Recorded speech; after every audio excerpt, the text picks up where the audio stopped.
Trying to live, trying to hope, trying to love, trying to cope. Life's a war that few of us survive, and some just trying to make it out alive. Assalamualaikum warahmatullahi wabarakatuh. Pada kesempatan kali ini, kami akan membahas tentang toharoh atau bersuci dalam Islam. Sebelumnya, toharoh menurut etimologi adalah suci dan bersih. Sedangkan, menurut pengertian syara, toharoh adalah mensucikan diri dari hadas atau najis yang dilakukan dengan cara mandi, wudhu, maupun tayamum. Namun, pada kali ini, yang akan dibahas hanyalah wudhu dan tayamum. Toharoh yang pertama adalah wudhu. Wudhu merupakan salah satu di antara cara untuk menghilangkan hadas, yakni hadas kecil. Perintah melaksanakan wudhu sebelum sholat terdapat dalam surat Al-Maidah ayat 6 yang berbunyi, A'udzubillahi minasyaitonirrajim, Bismillahirrohmanirrohim. Ya ayyuhalladzina amanu idza kuntum ilas sholati faksilu wujuhakum wa aydiyakum ilal marafiqi wamsahu biru'usikum wa arjulakum ilal ka'bain. Yang artinya, wahai orang-orang yang beriman, apabila kamu hendak melaksanakan sholat, maka basuhlah wajahmu dan tanganmu sampai ke siku, dan usaplah kepalamu, dan basuh kedua kakimu sampai kedua mata kaki. Dalam wudhu, terdapat 6 rukun yang harus dipenuhi.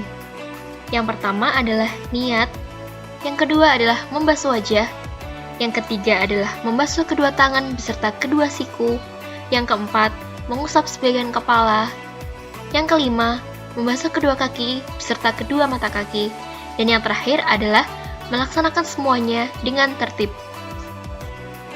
Adapun syarat wajib wudhu, yang pertama adalah beragama Islam, suci dari hadas kecil dan besar, dapat membedakan yang baik dan buruk, tidak ada apapun yang dapat mengubah sifat air dan mencegah air masuk pada tubuh, seperti riasan anti air, cat kuku, dan sebagainya, mengetahui mana yang sunnah dan mana yang wajib.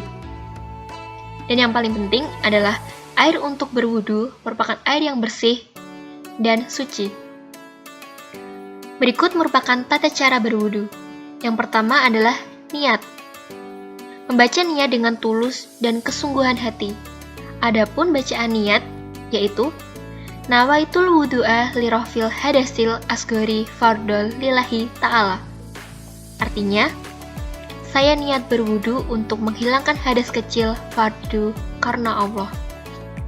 Langkah kedua adalah membaca basmalah sembari membasuh tangan. Setelah membaca niat, kemudian adalah membaca basmalah, Bismillahirrohmanirrohim, sembari memasuk kedua telapak tangan sebanyak 3 kali hingga ke sela-sela jari. Jika lupa membaca basmalah, wudhu tetap dianggap sah. Langkah yang ketiga adalah berkumur-kumur. Berkumur-kumur sebanyak 3 kali, memutar air dalam rongga mulut untuk membersihkan gigi dari sisa makanan dan mengeluarkannya. Langkah yang keempat adalah membersihkan lubang hidung. Membersihkan lubang hidung sebanyak 3 kali untuk mengeluarkan kotoran di dalamnya. Disunahkan dengan cara menghirup air, kemudian mengeluarkannya dan dipencet hidungnya. Langkah yang kelima adalah membilas seluruh wajah.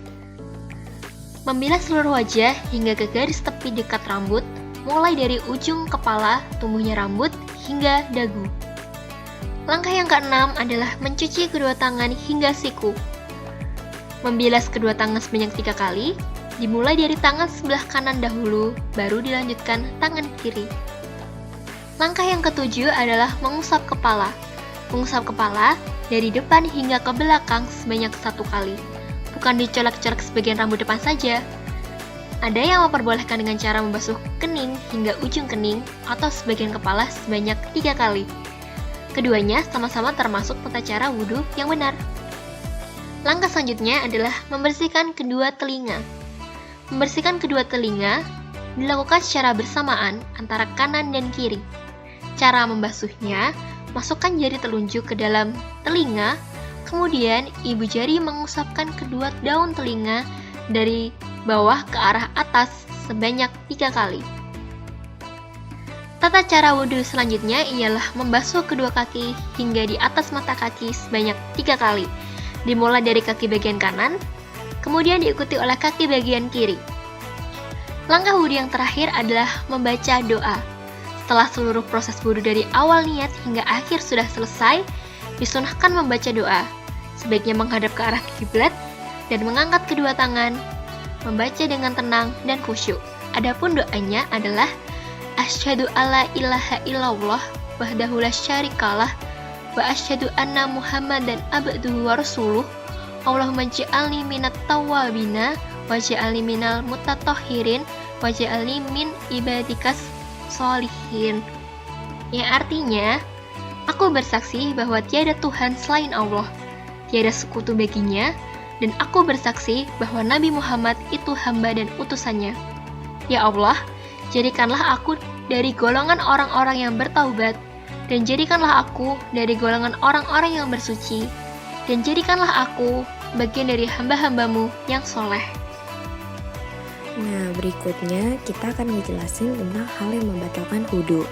Apa aja sih hal yang membatalkan wudhu? Nah, di sini ada 5 hal yang dapat membatalkan wudhu. Yang pertama yaitu mengeluarkan sesuatu dari 2 lubang kemaluan, seperti kentut, buang air besar, dan kencing. Yang kedua, hilang akal seperti karena gila, tertidur, pingsan, dan mabuk.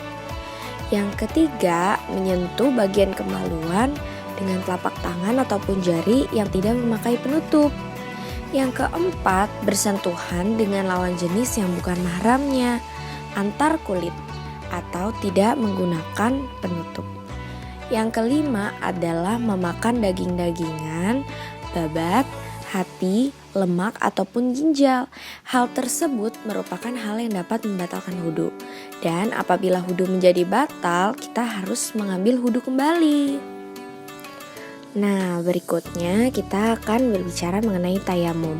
Tayamum itu apa sih? Nah, tayamum itu merupakan tindakan bersuci dari hadas kecil maupun hadas besar tanpa menggunakan air, tetapi dengan menggunakan pasir ataupun debu. Tayamum ini dilakukan sebagai pengganti wudhu ataupun mandi wajib. Tayamum memiliki persyaratan dan tata caranya tersendiri. Syarat tayamum: yang pertama, ketiadaan air secara kasat mata dan syarah. Yang kedua, jauhnya tempat untuk memperoleh air diperkirakan 2,5 km untuk mendapatkannya. Yang ketiga, sulitnya menggunakan air. Secara kasat mata, air memang dekat, namun tidak dapat dijangkau karena beberapa hal. Misalnya, ketika ada musuh, ataupun binatang buas, atau sedang di penjara, dan lainnya. Yang keempat adalah kondisi di mana sangat dingin jika menggunakan air. Karena tidak ada sesuatu yang dapat mengembalikan kehangatan tubuh, maka debu ataupun pasir dapat digunakan. Tata cara bertayamum: yang pertama, harus menyiapkan tanah berdebu atau debu yang bersih. Kedua, menepukkan kedua telapak tangan ke permukaan tanah dengan sekali pukulan. Lalu mengusapkan kedua telapak tangan pada seluruh wajah disertai dengan niat tayamum, baik dalam hati maupun diucapkan dengan suara yang pelan. Setelah itu, menepukkan kembali kedua telapak tangan ke permukaan tanah dengan sekali pukulan. Lalu menyapu punggung telapak tangan kanan dengan tangan kiri dan sebaliknya, sapu punggung telapak kiri dengan tangan kanan. Lalu semua usapan baik saat mengusap punggung telapak tangan dan wajah dilakukan hanya dengan sekali usapan saja. Setelah melakukan tayamum, dianjurkan untuk membaca doa bersuci.